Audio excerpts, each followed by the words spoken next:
kayong inopera ng kalahating milyon ng certain David Bowie at ito daw ay galing kay Kumar. Yes. Actually, kung sabay-sabay kasi kami niyang kinontak. Yes. Ako, si Maharlika, saka si Pebbles. Ako kasi, hindi ko siya kinakausap. Kasi napupunta sa spam yung message niyan. So, ginawa niyan, kasi meron akong mga friends. Siguro tiningnan-tingnan niya yung mga comment section ko sa page ko, ay sa Facebook ko. Tapos nakita niya may mga common friend kami. Aha. So meron kasi akong friend na kumakanta sa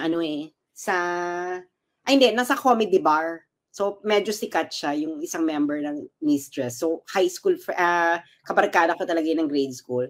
Okay. So yun yung unang kinontak na, ang sabi is, yung isa kong, so dalawa kong friend yan, yung isa, yung sinabi, na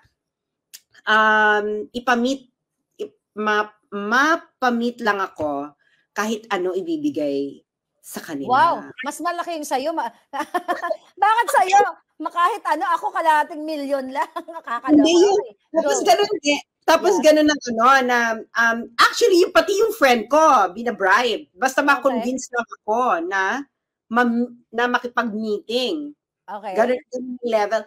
Actually, may kulang ka dyan, Ma'am Shi, no? Sige, paalala mo, medyo matanda ako sa'yo. Okay, oo, kasi siguro napag hindi mo na naalala. Wala na yung Facebook ko, kaya hindi ko ma-research yung ano. Di ba tinake down nila? Hindi. Naalala mo nun, nag-usap-usap tayo niyan sa Viber. Tapos andyan sa Viber. Basahin mo. Wala na kasi yung mga message ko. Ang ano kasi niyan, ang ano natin yan, sabi ko, sino ba to? Parang naloka tayo.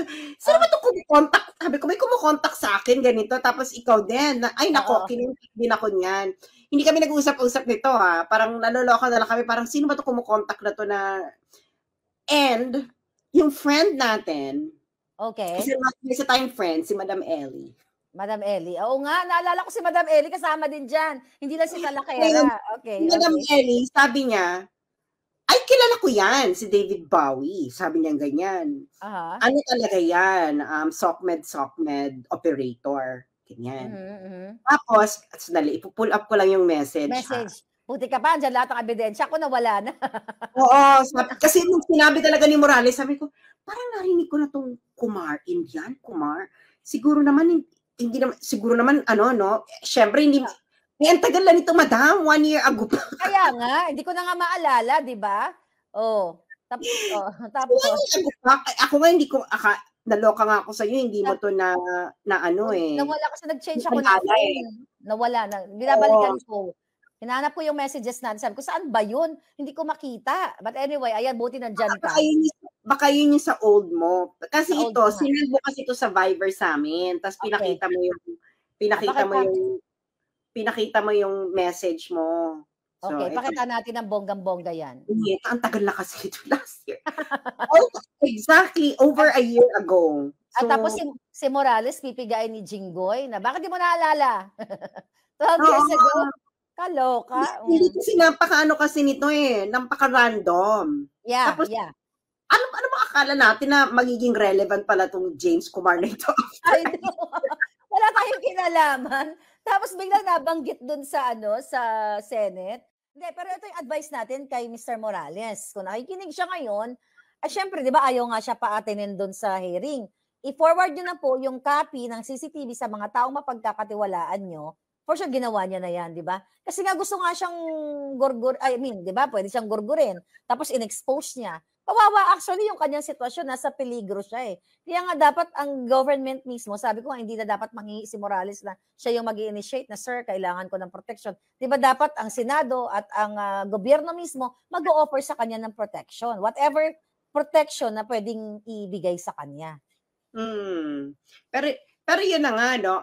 Lahat naman tayo dito, gusto lang natin we just want to know what really happened and then yung truth. Kung hindi naman talaga pulboronic yung presidente, edi okay, fine, let's move on. Pero bakit kailangan ng ganito na maraming eksena na ang daming delay and tactics? Napakasimple lang naman ito, no?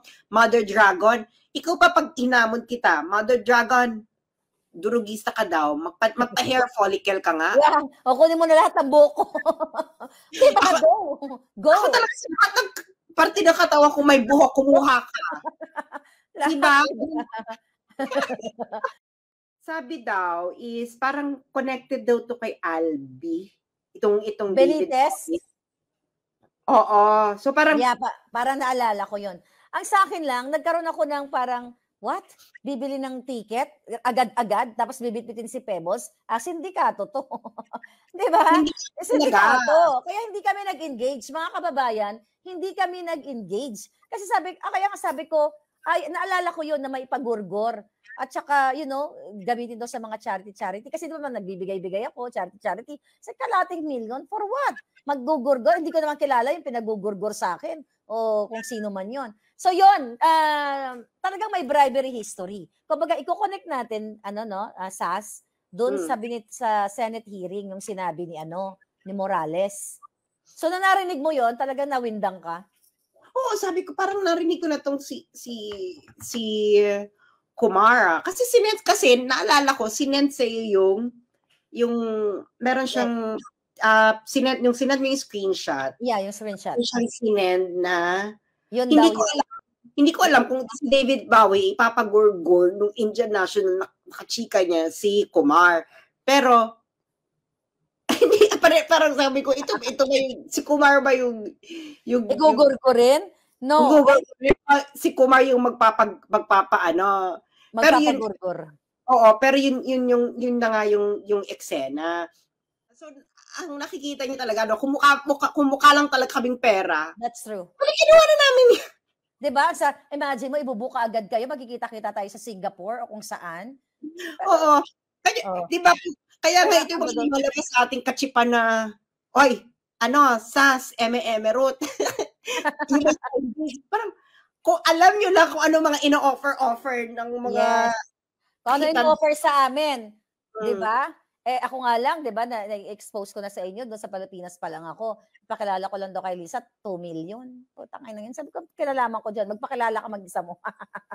Diba? Yeah, that's true. That's true. Palanggang gusto lang namin ng pera. Oh. Marami, madaling kumita ng perang ganyan, ha? Kaya alam niyo, yung mga vlogger na biglang may properties, biglang may mga bonggang-bongga. Alam mo na. Sa London. Sabi, payat naman ng 500K. Ayun nga sila, no? Parang, actually, can you imagine kung gaano kabilis sa kanila yung pera?